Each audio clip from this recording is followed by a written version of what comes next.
শেখ হাসিনা সহ সব আসামিদের বিচারে জাতিসংঘের প্রতিবেদন হবে অকাট্য দলিল, এমন মন্তব্য করেছেন ট্রাইব্যুনালের চিফ প্রসিকিউটর। এদিকে জুলাই গণহত্যার অভিযোগে ট্রাইব্যুনালে শেখ হাসিনার বিচার চেয়েছে বিএনপি। জুলাই আন্দোলনে দলটির 848 নেতা কর্মী প্রাণ দিয়েছে বলেও ট্রাইব্যুনালকে জানায় দলটি। জুলাই আগস্টের গণহত্যায় নিহত বিএনপির 848 জনের তালিকা আন্তর্জাতিক অপরাধ ট্রাইব্যুনালে জমা দিয়েছে দলটি।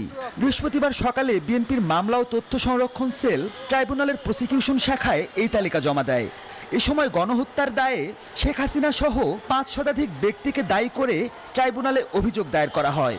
পাশাপাশি নিহতদের তালিকা সহ ঘটনার সময়কার অডিও ভিডিও এবং এসব হত্যাকাণ্ডে বিভিন্ন থানায় দায়ের হওয়া 84টি মামলার এজাহারের কপিও দাখিল করে বিএনপি। নিহতদের মধ্যে 524 জন বিএনপি এবং এর অঙ্গ সংগঠনের, বাকিরা দলটির সমর্থক।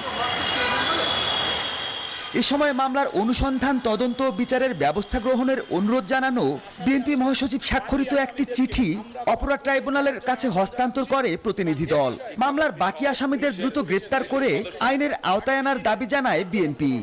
কোটি মানুষের আস্থার ভালোবাসায় 11 বারের মতো দেশের 1 নম্বর রেফ্রিজারেটর ব্র্যান্ড ওয়ালটন।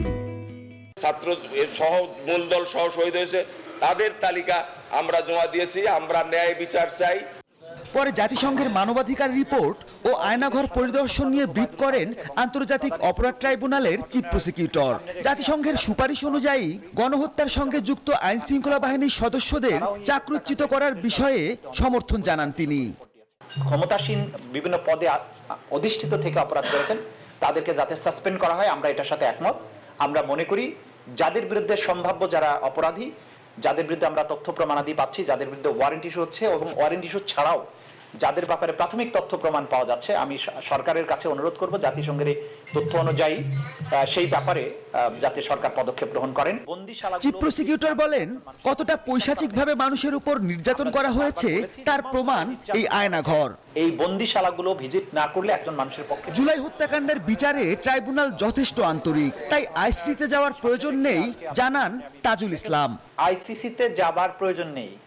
জাতিসংঘ যখন তদন্ত করে আপনাকে স্বীকৃতি দিচ্ছে যে এখানে এটা হয়েছে, এই প্রমাণটি আন্তর্জাতিক অপরাধ ট্রাইব্যুনালের তদন্ত সংস্থার মাধ্যমে একটা এভিডেন্স হিসেবে ট্রাইব্যুনালে আসবে।